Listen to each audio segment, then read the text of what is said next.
Bill Maher criticizes Hollywood for woke language shift after Anora's Oscar sweep. Bill Maher has recently criticized Hollywood for its evolving language around prostitution, following the success of Anora at the Oscars. The controversial television host and comedian expressed his frustration over what he perceives as Hollywood's sudden embrace of politically correct terminology when discussing sex work.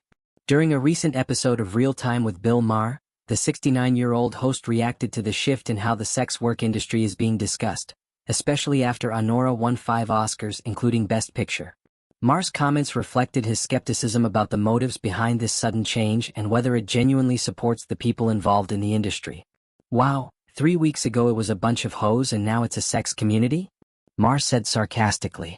If it's such an important liberal cause, why didn't you do it 10 years ago or 20 or in 1975? Maher suggested that Hollywood's newfound sensitivity towards sex work reflects more of a cultural trend than a genuine commitment to improving the lives of sex workers. He argued that this shift in language is a form of virtue signaling rather than meaningful support. The host brought up a past example to highlight the inconsistency in how society views sex work. A few years ago, the New York Post ran a story about a paramedic who couldn't make ends meet and so started an OnlyFans to pay her bills, and then got publicly shamed for it, Maher said. But now it's suddenly, sex work is work? Which one is it? Maher also pushed back against the widely accepted phrase sex work is work, questioning whether the comparison to other forms of employment is valid or even helpful. We're saying sex work is work. It's kind of like saying slavery is work, strictly speaking. But is that really the message we want to be sending? The host was particularly critical of how Hollywood's adoption of the term sex work seems to downplay the often dangerous and exploitative nature of prostitution. You can get so caught up in the virtue signaling that you actually do harm to the cause, Maher explained. Using sex worker makes it sound too benign, like it's a temp job at a call center being done by a woman in a cubicle with a cactus on her desk. But it's not that, and it's not usually the woman's choice to do it, Maher added. The language may have changed, but the job hasn't. Hollywood's complicated relationship with sex work. Maher's comments were partly inspired by the success of Anora, which tells the story of a young woman navigating life as a sex worker. Directed by Sean Baker, Anora marks Baker's 5th film about sex work, a theme that has become central to his cinematic identity. Anora is a good one. It's a great movie, Maher acknowledged. So is Sean Baker's other movie about a sex worker, Tangerine, and his other movie about a sex worker, Red Rocket, and his other movie about a sex worker, Starlet, and his other movie about a sex worker, The Florida Project, he said, listing Baker's works with a tone of both admiration and cynicism. Maher's critique was not aimed at Baker's artistic choices but rather at how Hollywood and the broader cultural landscape have responded to the film's success. He argued that the sudden shift in how prostitution is labeled reflects a broader cultural trend of sanitizing uncomfortable truths with more palatable language. It's easy to say, sex work is work, when you're at a Hollywood party sipping champagne, Maher said.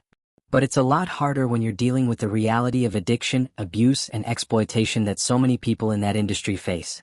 Maher also pointed out that the term sex work tends to gloss over the harsh realities of the industry. For most women in that industry, it's not a choice. It's survival, he stated. And by using this clean, progressive language, you're erasing the very real dangers that come with it. Criticism of Hollywood's virtue signaling. Maher has long been critical of Hollywood's tendency to embrace politically correct language while failing to address the deeper issues behind it. In this case, he argued that reframing prostitution as sex work does little to help the people actually working in the industry. You can't just change the language and pretend the problem is solved, Maher said. It's not enough to make people feel good about saying sex work instead of prostitution if the women involved are still being trafficked, abused, and coerced. Maher's critique touched on the broader cultural tension between progressive language and meaningful action.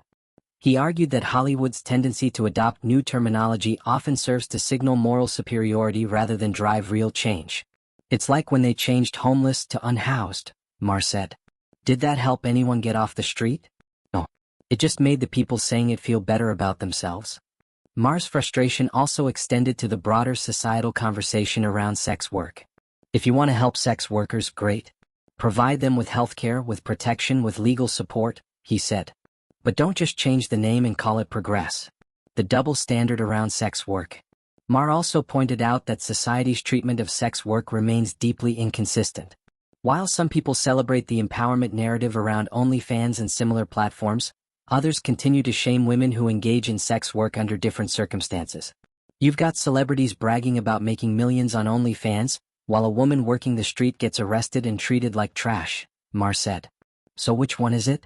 Are we empowering sex workers or criminalizing them? He argued that the double standard reflects a deeper discomfort with the realities of sex work. We want to celebrate it when it's glamorous and controlled, but we want to ignore it when it's messy and dangerous, he said. That's not progress. That's hypocrisy. The need for honest conversations. Despite his criticism, Maher acknowledged that the conversation around sex work is complex and evolving. He called for a more honest and nuanced discussion about the realities of the industry and how society can better support people involved in it. We can't just slap a new label on it and pretend it's all good, Maher said. If we really care about the people involved, we need to address the root issues: poverty, abuse, addiction, and lack of opportunity. Maher's comments sparked mixed reactions, with some praising his willingness to challenge progressive orthodoxy and others accusing him of being out of touch with modern conversations around sex work and empowerment. For Maher, the core issue is not the language itself but the intent behind it. Changing the name doesn't change the reality, he said. And if you really care about these women, you'll focus on fixing the reality, not just making yourself feel better about the words you use. Maher's critique ultimately highlights the tension between cultural progressivism and real-world change, a theme that continues to play out in Hollywood and beyond.